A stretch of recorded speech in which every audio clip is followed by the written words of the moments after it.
السلام علیکم ورحمۃ اللہ وبرکاتہ۔ الحمدللہ وکفا وسلام علی عبادہ الذین اصطفیٰ، اما بعد۔ اعوذ باللہ من الشیطان الرجیم، بسم اللہ الرحمن الرحیم۔ قل متاع الدنیا قلیل والآخرۃ خیر لمن اتقى ولا تظلمون فتیلا۔ صدق اللہ العظیم۔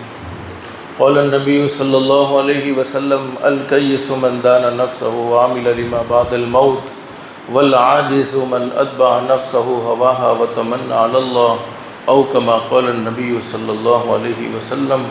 صدق رسولہ النبی الکریم۔ رب اشرح لی صدری ویسر لی امری واحلل عقدۃ من لسانی یفقہوا قولی۔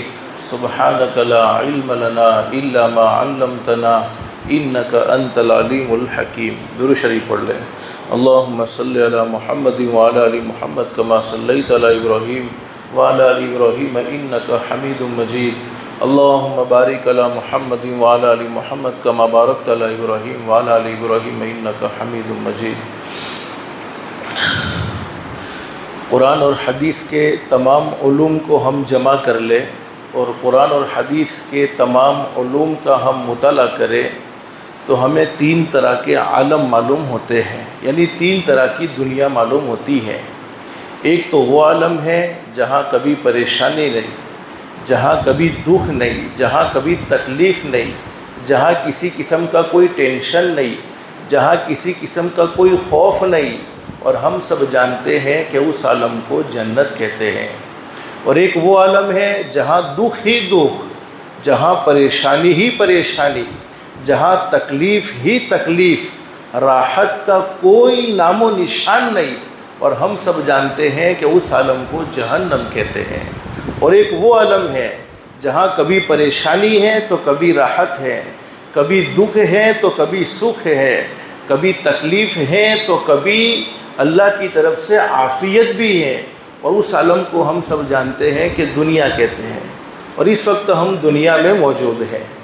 جنت یہ مرنے کے بعد کا عالم ہے، جہنم یہ مرنے کے بعد کا عالم ہے، لیکن حقیقت یہ ہے دنیا کی تکلیف ہمیشہ ہمیشہ کی تکلیف نہیں، دنیا کی راحت ہمیشہ ہمیشہ کی راحت نہیں۔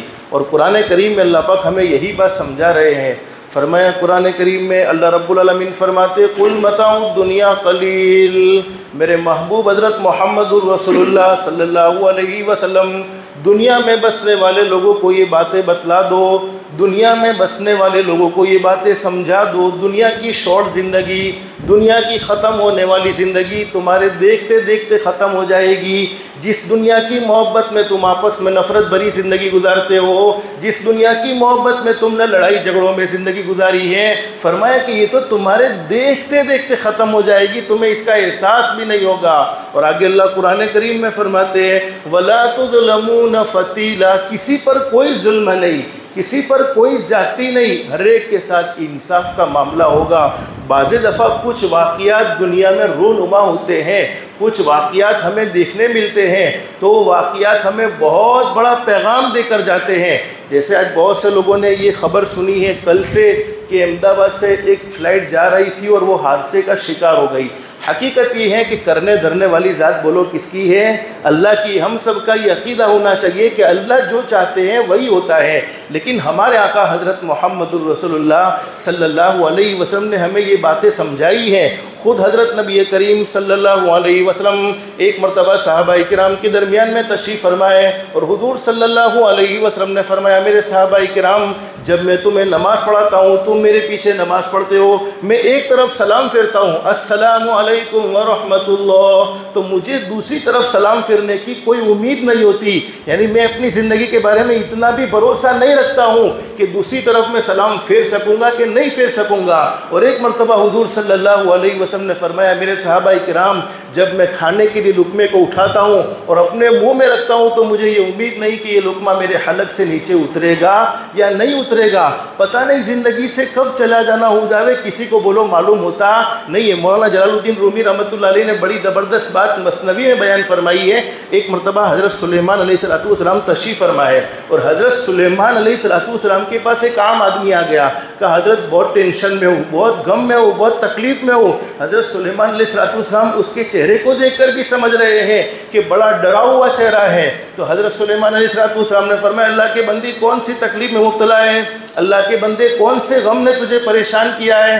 فرمایا کہ حضرت ہوا ایسا ہے کہ آج ملک الموت نے یعنی روح نکالنے والے فرشتے نے مجھے دیکھا ہے اور مجھے ڈر محسوس ہوا ہے کہ معلوم نہیں اب کیا ہونے والا ہے۔ اور اس زمانے میں ہو سکتا ہے ملک الموت نظر آ رہے ہوں گے، چونکہ حدیث شریف میں موجود ہے حضرت نبی کریم صلی اللہ علیہ وسلم نے فرمایا کہ جب انسان دنیا سے جاتا ہے تو وہ تو روح نکالنے والے فرشتے کو دیکھتا ہی دیکھتا ہے۔ اب حضرت سلیمان علیہ السلام کو اللہ نے بڑی بادشاہت دے رکھی تھی، ہواؤں پر کنٹرول، درندوں پر، چرندوں پر، ہر مخلوق پر کنٹرول دے رکھا تھا۔ تو حضرت سلیمان علیہ السلام نے پوچھا کہ تو چاہتا کیا ہے؟ کہا میں چاہتا ہوں اس بستی سے یہاں سے روانہ ہو جاؤں، چونکہ ملک الموت نے مجھے دیکھا، یہ مثنوی میں یہ واقعہ لکھا ہے، ملک الموت نے مجھے دیکھا ہے، اب مجھے ڈر محسوس ہو رہا ہے، اب میں یہاں سے روانہ ہونا چاہتا ہوں۔ حضرت سلیمان علیہ السلام نے پوچھا اللہ کے بندے کہاں جانا چاہتا ہے؟ کہا ہندوستان مجھے پہنچا دو۔ ہوا کو حکم دیا حضرت سلیمان علیہ السلام نے کہ اس بندے کو ہندوستان پہنچا دیا جائے، وہ ہندوستان پہنچ گیا۔ دوسرے دن حضرت سلیمان علیہ السلام کے پاس ملک الموت روح نکالنے والے فرشتے تشریف لائے تو حضرت سلیمان علیہ السلام نے فرمایا ملک الموت سے، ارے تم نے ہماری بستی کے ایک آدمی کو ایسا کون سی نظر سے دیکھا کہ وہ بڑا ڈر گیا، وہ بڑا خوف میں آ گیا اور وہ یہ بستی چھوڑنے پر مجبور ہو گیا؟ کیا تمہارا ارادہ اس کی روح قبضہ کرنے کا تھا؟ کیا تمہارا ارادہ اس کو یہاں سے بھگا دینے کا تھا؟ کہا اللہ کے نبی حضرت سلیمان علیہ السلام، اللہ نے اس کی روح مجھے ہندوستان میں قبضہ کرنے کا حکم دیا تھا اور اس کو میں نے یہاں پر پایا تو مجھے احساس ہوا کہ میں تو ہندوستان بہت آسانی کے ساتھ پہنچ جاؤں گا، یہ یہاں کیسے ہے؟ کل اس کی روح میں نے ہندوستان میں قبضہ کر لی، اللہ نے اسے ہندوستان میں پہنچا دیا۔ یعنی انسان کا وقت لکھا ہوا ہے تو ایک سیکنڈ بولو آگے پیچھے ہو سکتی نہیں ہے، بلکہ یہ تو اللہ کی طرف سے ایک فیصلہ ہے۔ لیکن حدیث شریف میں حضرت نبی کریم صلی اللہ علیہ وسلم نے فرمایا کہ انسان کو ہر وقت موت کے لیے تیار ہونا چاہیے، اور کبھی کبھی ایسی غم والی ایسی تکلیف والی ہم خبریں سنیں، روزانہ ہم کسی نہ کسی کو تکلیف میں دیکھتے ہیں، بولو کسی نہ کسی کو پریشانی میں دیکھتے ہیں۔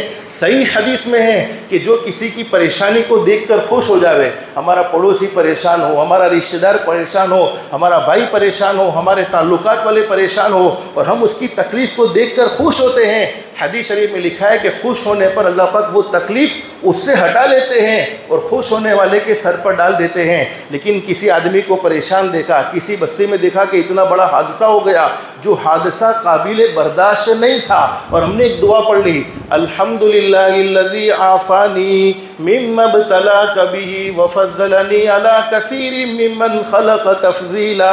یہ حدیث شریف میں حضرت نبی کریم صلی اللہ علیہ وسلم نے یہ دعا بتلائی ہے، میرا امت ہی کسی آدمی کو تو نے پریشان دیکھا اور پریشان دیکھ کر یہ دعا پڑھ لی، الحمدللہ الذی عافانی، تمام تعریفیں اس اللہ کے لیے ہیں جس نے مجھے عافیت بخشی، جس تکلیف میں اسے مبتلا کیا ہے، وفضلنی علی کثیر ممن خلق تفضیلا، اور اللہ پاک نے بہت ساری مخلوق میں مجھے فضیلت بخشی ہے کہ مجھے اس تکلیف سے بچائے رکھا ہے۔ حضرت نبی کریم صلی اللہ علیہ وسلم نے فرمایا اسے موت تک اس تکلیف کا سامنا نہیں کرنا پڑے گا، اور ہمارے نبی نے تو مسنون دعائیں بتلائی ہیں، اگر ہم مسنون دعاؤں کا اہتمام کرتے ہیں، اس کے باوجود حدیث شریف میں لکھا ہے کہ آگ سے آدمی مر جائے، اس کی موت آگ کے حادثے سے ہو جائے تو وہ شہید مرتا ہے، یہ حضرت نبی کریم صلی اللہ علیہ وسلم نے بیان فرمایا۔ اور فجر کی نماز کے بعد اور مغرب کی نماز کے بعد ایک چھوٹی سی دعا، اللہم اجرنی من النار، اللہم اجرنی من النار 7 مرتبہ پڑھے۔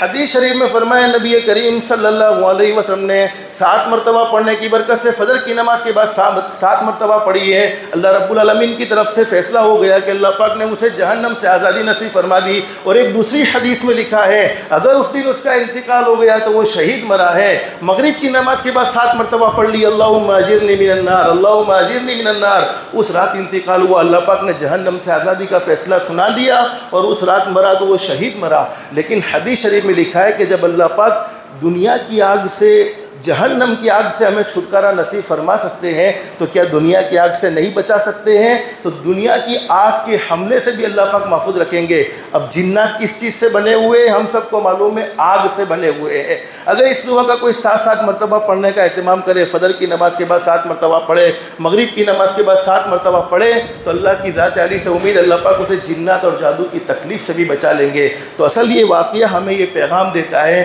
کہ موت کے لیے ہر وقت ہمیں تیار رہنا چاہیے۔ پتہ نہیں کون سا ایسا موقع آ جاوے، وصیت ہمیشہ ہمیں کر لینی چاہیے۔ زندگی کا چراغ کب بجھ جاوے کسی کو معلوم ہوتا نہیں ہے، موت کب آ جاوے کسی کو معلوم ہوتا نہیں ہے۔ موت کا وقت اللہ کے سوا کوئی نہیں جانتا ہے، اللہ ہی جانتے ہیں۔ بس اللہ پاک ہمیں وہ استعلان نصیب فرما دے۔ اللہ پاک ہماری دنیا بھی بہتر سے بہتر بنائے، آخرت بھی بہتر سے بہتر بنائے۔ اللہ کے احکام کے مطابق حضرت نبی کریم صلی اللہ علیہ وسلم کے طریقے کے مطابق زندگی گزارنے کی توفیق و سعادت نصیب فرمائے۔